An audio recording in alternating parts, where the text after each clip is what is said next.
Before we begin, a message from the Golf Performance Center. Join us on January 30th for our virtual open house.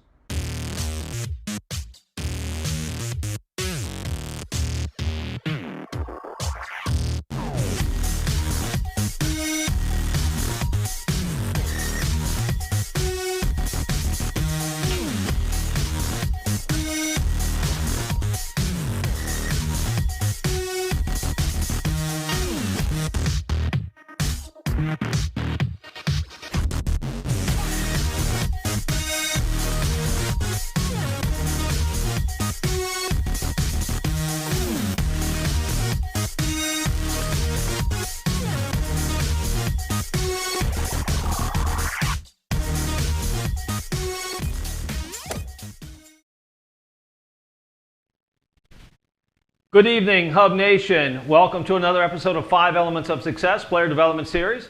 I'm Roger Nick, your host and founder of Junior Golf Hub. We've got a great show for you tonight. We're going to continue on the primary fundamentals. We're going to be talking about club paths. So stay tuned. You're going to want to hear this show tonight and hear what we have to say about what's going to be affecting that club path. So again, stay tuned for that.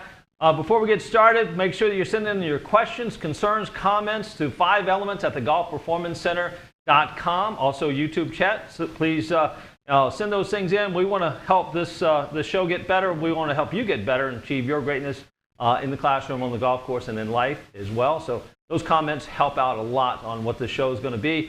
And again, we're actually going to call out to you guys, you juniors out there. We want to hear from you some topics that you want to hear about. So please send those in. Again, 5elements@thegolfperformancecenter.com or the YouTube chat. So send those in for us, all right? Also, pop quiz this evening. How many back surgeries has Tiger Woods had? If you've probably been watching the news lately, you know he just had another one. So make sure you send in that answer. Get a chance to win the Junior Golf Hub College Checklist. So please send that in. We're going to pull out the name of the hat later on in the show. So hopefully you get that. It's kind of like the 5 elements. You know, it's one of those things that we talk about. So that physical side, function dictates form, right? Sure does. I'll tell you what. As always. Proud to have Tyler Campbell. Tiger Campbell? Listen, I'm honored. Yeah, Tiger Campbell. Tyler Campbell here, the Director of Performance. If you hadn't seen, check out the recent Golf Digest. He's in that and showing his wares there. So it's a really great spread there, Tyler. Thank you. Appreciate you. Well done. I like that. Yeah. Also, Dennis Hillman here, Director of Coaching at the Golf Performance Center. He is not in Golf Digest this month, but he will be soon. So, keep an eye on Dennis Hillman being in there, the Tiger Slayer. All right, Tyler, last week we talked about speed. We did. We talked about speed, how important of an element that is of our primary fundamentals. We talked about how to develop speed, where speed comes from, and some of the obstacles that go into developing speed. Most importantly, the connection, neurological connection between the brain and what we're trying to do in our sport. Speed is found among the best athletes in the world, no matter what sport it is, and obviously we're seeing it on the golf side at the highest level, and it's an important primary fundamental for sure. Yeah, well, I mean, it's actually very interesting. We just had Dr. Lynn in, and we did a seminar for our Met PGA section. We're talking about speed, but we're also talking about brakes and how important the brakes are to utilize that speed, and that's really important, right? Yeah, I mean, you can only speed up what you can slow down. Yeah. You know what I mean? So it's one of those things that we can train speed in the gym as much as we want, but if we don't have the stability to control that speed, it's a recipe for disaster. Yeah, we don't want to crash. We don't want to crash that Lamborghini. Crash and burn. No, we don't. This week again, we're going to be talking about club path and the lead factors in which influence that. Physical limitations that may be affecting the club path as well, static to dynamic, and then the golf drills to help improve that club path. So let's just jump right into that. So club path, one of our primary fundamentals. Dennis, again, as you're going through the off-season training and coaching with these young players, what are we doing to work on club path? I think first, like anything we talk about, it starts with a measurement. So just having them hit on the simulator, obviously gears, swing cat, so we get a lot of information to understand where that club path is and why. So we're getting to the top of the pyramid here, so understanding that those elements or fundamentals that we've talked about in the last few weeks, from ground forces to posture, rotation, speed, really how those are going to dictate the path of the club to impact. Yeah, and that's really important because as they start to learn about where they are in this process, and then you can obviously create a game plan to kind of improve that, right? Yeah, exactly. I think there's obviously a lot of simulators out there, a lot of people that do practice on simulators and try to just change the path, from 1 second to the next. Just try to get that number where they want it rather than saying, okay, let me just do periodic measurements, understand where my path is, what influences that, and then go ahead and work on the things that are going to change over time to change it. I'll tell you what influences it. Yeah. What is that? Tell us about Function dictates form. That's influences right. it. So, honestly, when we say it every week, the ability to move is going to dictate the club path and, what you ultimately do with the club face and where the ball goes. I think we're finally getting to now see how that correlates, right? And in different ball flights and so forth, as we'll talk about a little later on in the show, physically, we have to look at the same progression to determine, do I have the range of motion and the mobility required in the areas that are needed, whether it's lower body, upper body, so forth. Do I have the stability and the control of those segments, to, again, once I have the speed to move the club in the path that I want to, move it. So anyway, not to cut you off, but I'm going to take it back to function dictates form. Well, that's actually kind of, as Dennis just alluded to, is, that technology helping us measure those things. Yep. And getting a real good starting point. We talked about ground forces in our Met PGA seminar. I thought that was really eye-opening for some players to realize that, hey, they didn't know where they were weak or what good drills really helped them, right? Yeah, exactly. So, again, it's really just connecting those dots. So, they may have understood, a couple of our juniors came in and hit on swing cat and had an understanding of their path and some understanding of why, but maybe not tracing it all the way back through the movement to the ground level and understanding what's really driving what. So, we saw some changes from 1 second to the next, but again, those don't necessarily stick, right? For the long term, we know that there's that's right. I mean, that might be the feeling, but and then you might see the result in the number. Oh, yeah, I got it. I don't have to work on it anymore. I'll just keep feeling that. But there's definitely work to be done to master it. Yeah, well, that goes to the neurological connectivity, right? Yeah, no doubt. I actually had a question for you regarding the swing cat and the different types of ways we generate force through the ground. We know we've got horizontal rotational and vertical forces. We might have a tendency to favor one or the other. Where does club path fit into those particular types of forces being generated? If I generate force more horizontally, is my club path going to tend to be a certain way versus rotationally and so forth? Yeah, absolutely. So again, just to recap, we did talk about ground forces. So Tyler's talking about the direction towards the target, moving, say, horizontally in the forward swing, and then using the ground to create torque or rotation, and then obviously vertically. So if you have a lot of horizontal force, really I think a lot of times we see in-to-out club path. If you can get some more torque or rotation, it really is a rotational game. And really what we find, I think, back to function dictates form, is that rotation is lacking a lot of time for different reasons with junior golfers, and they'll tend to have that in-to-out path and try to get it maybe a right to left or a draw on the golf ball for distance. But a lot of times that horizontal force leads to in-to-out. Torque, maybe too much torque or too early, could be an over-the-top move and an out-to-in path. So, yeah. Well, when you see those vertical forces a lot with junior players, right? Sure. And some people will say that's bad or it's good, or you see long drivers have the vertical forces, and those are influences too of what's happening with the path, right?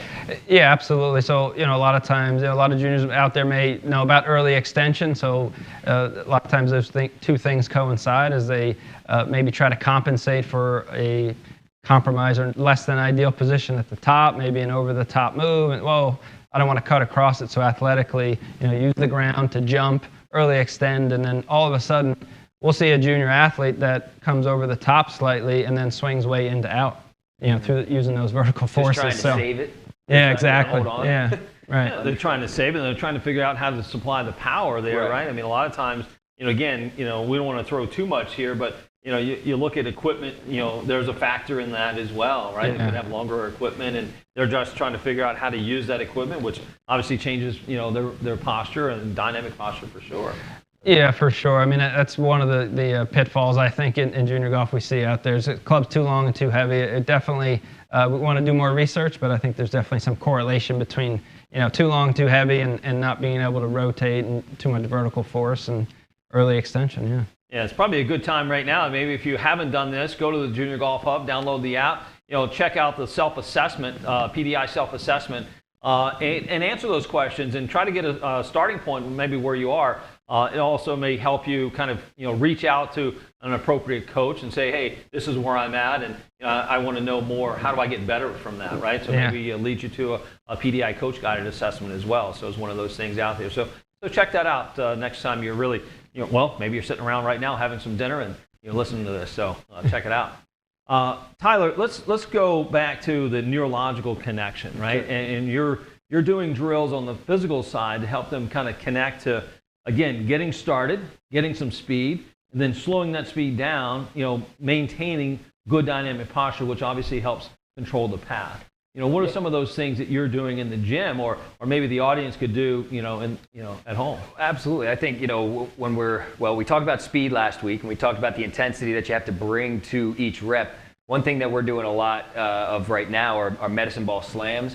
I think it's a great exercise to, again, have to decelerate certain segments or slow those segments down in order to get that energy into the ball and into the wall. A few analogies that I'll use with our athletes is, if you have a bucket of water and the bucket's full of water, you got to throw it into the wall. You need to stop that bucket so that water keeps going. Same thing, snow on the shovel here in the Northeast, right? We've got big, heavy snow on the shovel. How are you going to get that snow off? You're actually going to slow that shovel down, and the snow is going to keep going. So where do we start that energy from? Well, if you're in a slippery driveway, it's going to be, from the ground. You got to make sure you're good and grounded. Those hips are firing, and we're throwing that snow on the pile. The same thing happens with a medicine ball slam. And obviously, we're going to work our way from the ground up away from the ground. Even as complex as maybe single leg, we do a drill where we're facing the wall with one leg up and we're trying to throw. And it's interesting to see how that opposite leg it kind of kicks, right? And that's sort of goes back to what Dr. Scott Lynn was talking about with the ice and how those feet are moving and how the body levels itself out or finds that stability. So so a lot of med ball slams this time of year for sure. Yeah, Dennis. So talking about path, talking about what it leads to and how do you discover that. And I think before the show we were talking some about you and Tiger Woods being on the range and you guys were hitting shots. Tell the audience kind of what that was all about and what that led to. Yeah, it was really, looking back, obviously, with who Tiger Woods is now, it was a fun opportunity for me. I played some golf with him a few times as a junior, but this was just a kind of a casual, just practice session. We were hanging out on the back of a range, hitting shots, and all he wanted to do was hit, all these different creative shots. He wasn't just hitting, 7-iron after 7-iron to a target. So he said, all right, let's see who can hook a 3-iron the most. And I hooked it pretty good, and he hooked it a lot more. And he said, and I was definitely a right to left player. He said, let's see who can slice a 3-iron the most. And I got up and hit like my 10-yard cut probably.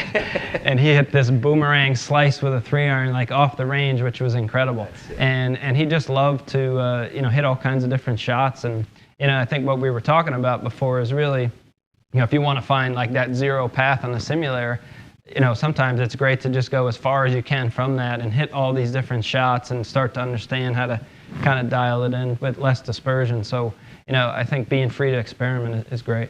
Yeah, and it's like one of the things that we talk about a lot is why we like to start all of our practices off with the 9 ball flights is just kind of learning and discovering what's happening with that.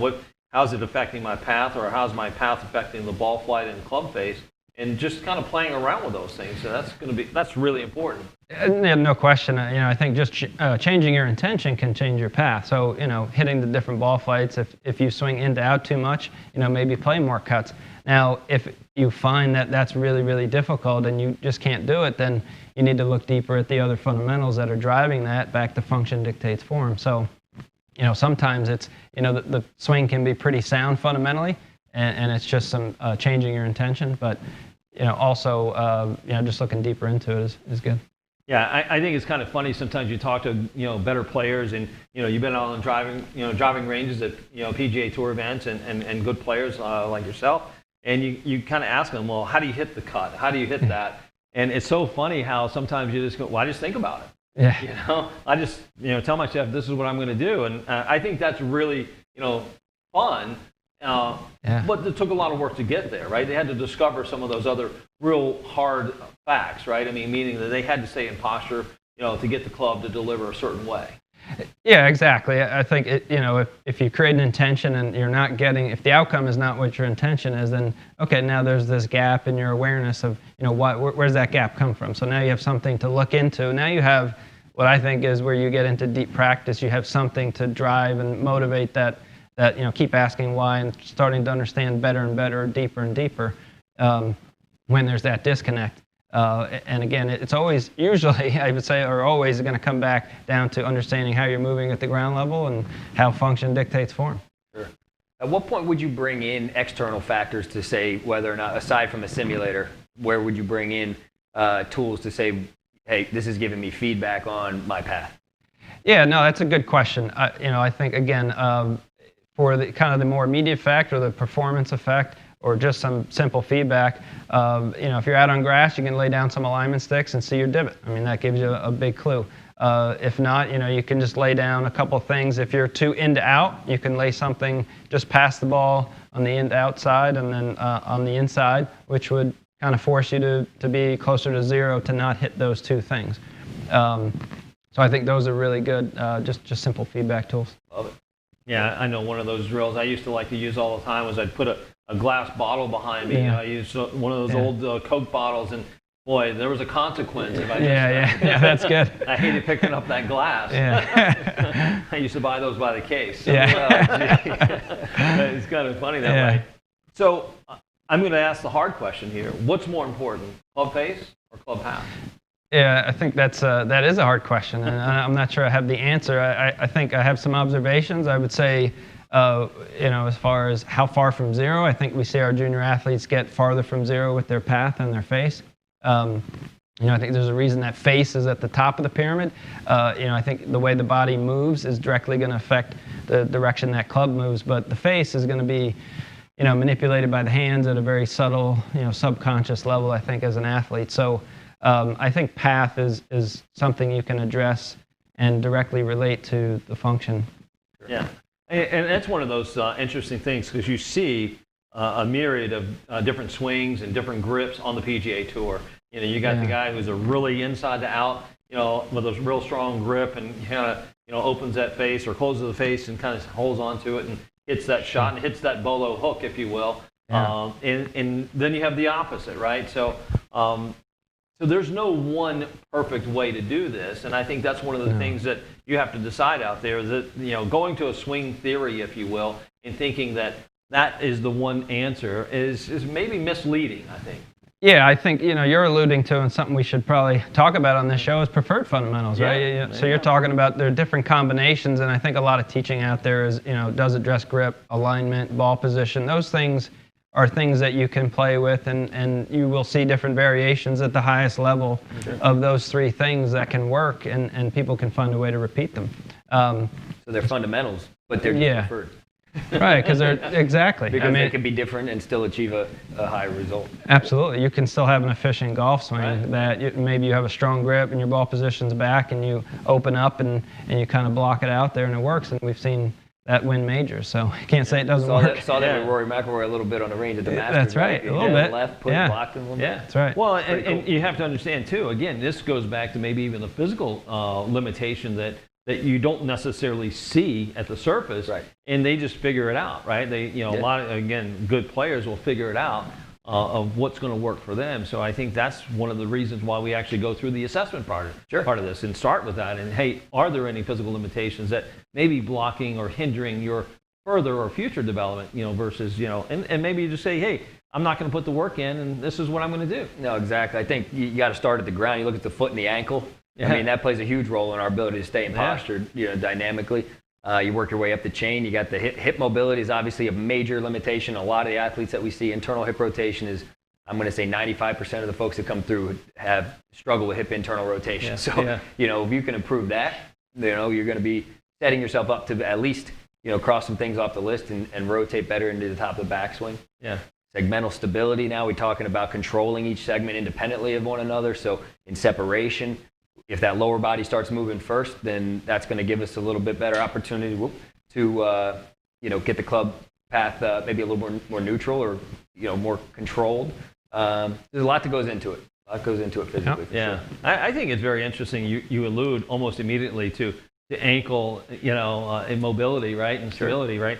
How many people that when you ask them, have you had any ankle injuries or anything that's limiting you? And they say no. Well, they poo-poo it. They're like, my ankles are are fine. I'm like, no, come on. When you were playing high school basketball, how many times did you roll your right ankle? Whoa, we're going that far back? It's like, okay. But because that has an effect all the way up the chain, absolutely. correct? I mean, that's no one doubt. of the things we see. No doubt. And a lingering effect that lasts decades, right? Sure. You can connect it back. It's pretty amazing. Sure, and then you talk about stable foot too. If your arch isn't working properly, right? And then, it all correlates. So you can't underestimate the importance of that alternating pattern of stable segments and mobile joints and making sure that they're doing their job. Yeah. Well, it's one reason why, again, we've kind of looked at this as a philosophy of the 5 elements of success and not just a swing theory of success, right? Because we know that there's just way too many things out there that lead to a better understanding of yourself, right? Sure. I mean, if you just kind of didn't ask the question why I do this, or how do I get the ball in the hole least amount of strokes, right? I mean, that's one of the things I know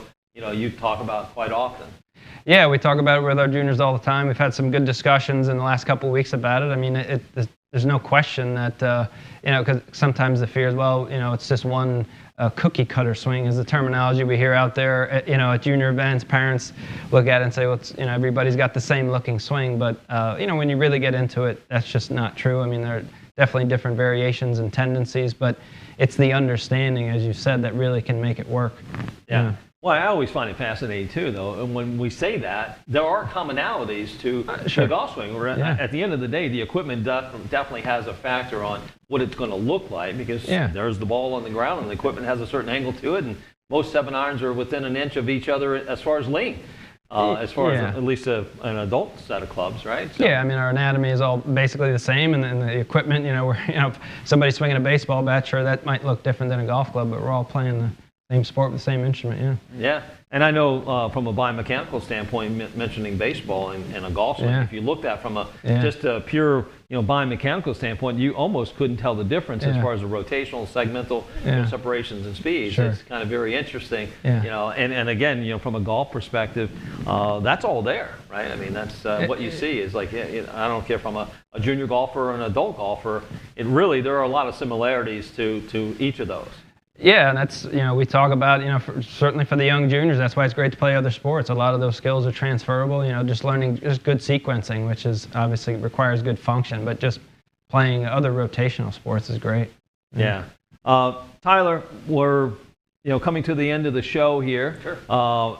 3 physical drills or exercises that you would recommend on working on, static posture to dynamic posture. What would those be for the audience? Sure. So the first one that comes to mind right out of the gate is, it's actually I call it the big 3. So this is one exercise that's kind of 3 different motions. But now, should they go look in Golf Digest, or is this part of those? Actually, this one might be in there. I forget if it's in there or not. But we can call that out. But it's definitely an important one, and really it's talking about the pelvic control. We talk about the pelvis a lot. It's the middleman or the liaison between the upper and lower body in terms of energy transfer. So we want to make sure it has the ability to tilt. Both can you show them what that looks like? Sure, yeah, I can. Absolutely. So actually, let me steal a 6-iron here. All right. So you're going to want to do this supported first. So honestly, we could do it using something really stable, like a countertop or a banister or something, a windowsill, that's not going to move. The progression from there would be to use a golf club. Well, no, I mean, exactly. Yeah, you could hold on to something stable, but even a progression from this, I'll take this. This is a little less stable than even that. So if you need a happy medium before you actually do it in golf posture, it's good to do it, with the club on the ground, giving you some support. So again, just to turn down the line here. All right, keeping the upper body stable, the knees stable. You want to anteriorly tilt or tilt your pelvis forward. All right, then you want to tuck that pelvis underneath. Good, and then go back. So empty the water forward. You got it. Hold the water back. You got it, just like that. So that's pelvic tilt. Now you need rotation as well. So pelvic rotation. We're going to rotate right. We're going to rotate left. Notice my upper body is staying relatively still, really as still as I can possibly do. So if you're doing it on a countertop, that's hard. All right. So if you're doing it in front of a mirror, you really want to check yourself to say, is there any compensation of the upper body at all? And then lastly, we want to actually check the upper body rotation, keeping the lower body stable, and just say, okay, can I rotate without my hips moving right or left? And you probably will feel one side a little bit more limited than the other when you're doing that one. So I summarize that as one exercise. It's 3 motions, but it's one exercise. Yeah. Another exercise that I like would be taking that up a step, maybe going into a split stance position, split stance rotation. So again, if you get set up in your golf posture, just drop one leg back. Now this lead leg is going to be doing the majority of the work. Keeping your shoulders nice and stable here, or I should say level. I just want you rotating right and left, really without your belt buckle moving. You might feel this, want to move all over the place. Try to keep that lower body stable. Are you cueing anything on that where the weight should be? Weight's on the forward foot for sure, kind of front of the arch. Knees stacked over the tongue of the shoe, maybe right over the laces. Again, it's a hip hinge. All right, so we're here. We want to hinge from the hip first. So you're not getting in here like this. You're hinging like you would in golf posture, and then just dropping one foot back as you rotate.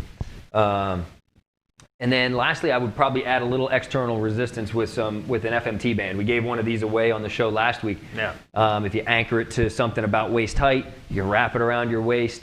The goal of this exercise is to actually have the band wanting, to pull you as you're trying to pull the band away from its attachment. So if the band was attached back on the wall there, okay, I'm going to let the band assist me into my backswing.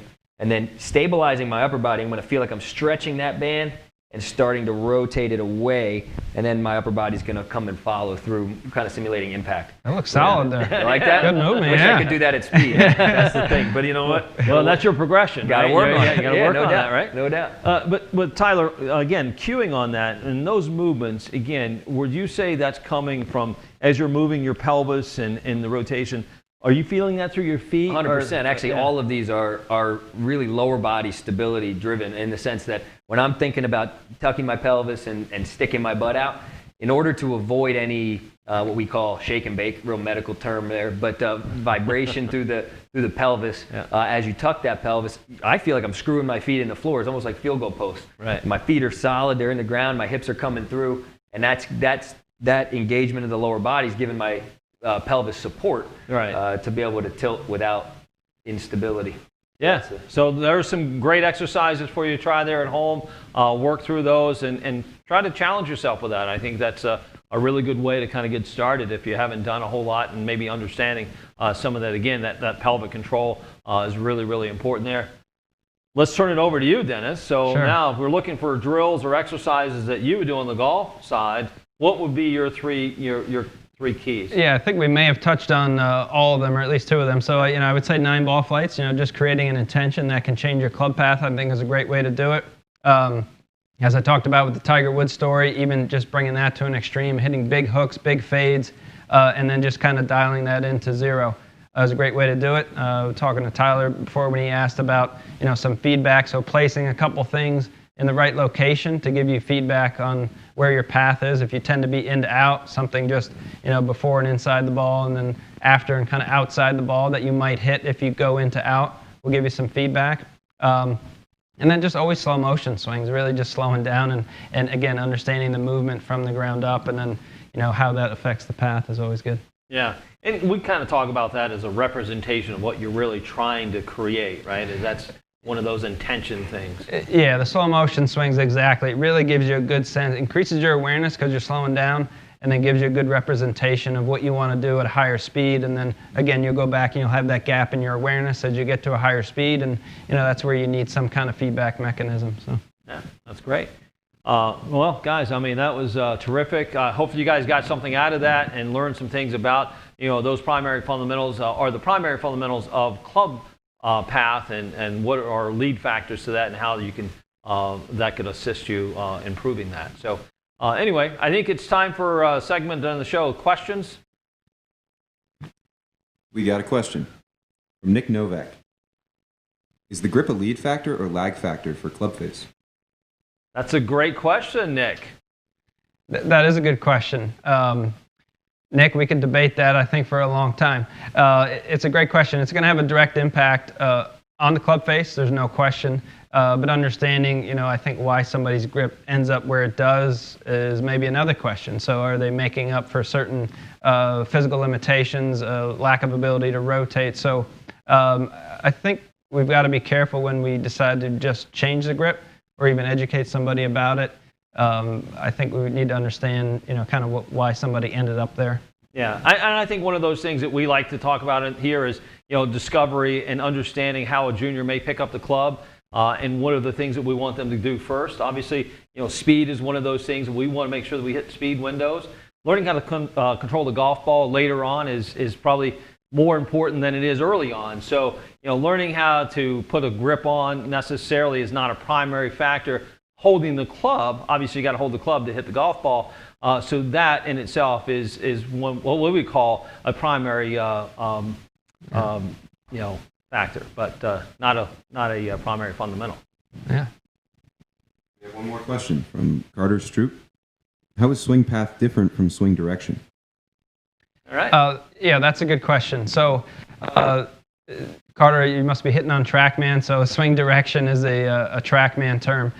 Basically, swing direction, this gets a little complicated. I'll try to simplify it. It's basically swing direction will be when your angle of attack reaches 0, where's your club path? So in other words, if you hit on TrackMan with a 6-iron, and like most people, you'll be hitting down. Your club will be traveling down 3 degrees, 4 degrees, whatever it may be when it impacts the golf ball. You'll get a club path number at that impact point, but the swing direction will be when the club, the angle of attack reaches 0, which would be after impact in this case, and so your swing direction might be left when your path was 0, let's say, for a right-handed golfer. That's as simple as I think I can put it. I don't know. Pretty good. I get it. Yeah. Love it. All right. Any other questions? That's it for questions. All right. Great. We have a pop quiz winner. Our pop quiz winner this week is Carter Stroop. All right, Carter. Well done. Carter. All right. Yeah. Carter, that for those out there, 5 is the answer to that pop quiz question. How many surgeries does Tiger Woods have? How many back surgeries has he had? So that's He's going to take away a Junior Golf Hub checklist coming his way. Yep. Love Junior Golf Club checklist coming your way. So thanks, Carter, for tuning in and staying on and winning that prize. So again, next week we're going to continue with our primary fundamentals, and we're going to be talking about Clubface and the influences of Clubface. As always, we want to say thank you to our sponsors, Junior Golf Hub. Make sure you're downloading that app. Get those coaches in your pocket. Find the location you can get yet coach-guided PDI or PDI coach-guided assessment, and make sure you're doing your self-assessment. So that's a good place to start. Also, if you want to call in to the Golf Performance Center, book one of your full assessments, PDI full assessments, we're open for those. So make sure you know where you're starting so you can get a roadmap to where you want to be. And also to the Ethan Allen Preparatory, achieving your greatness in the classroom, on the golf course, and in life. Again, as always, thanks, guys. Enjoy your journey. Get after it.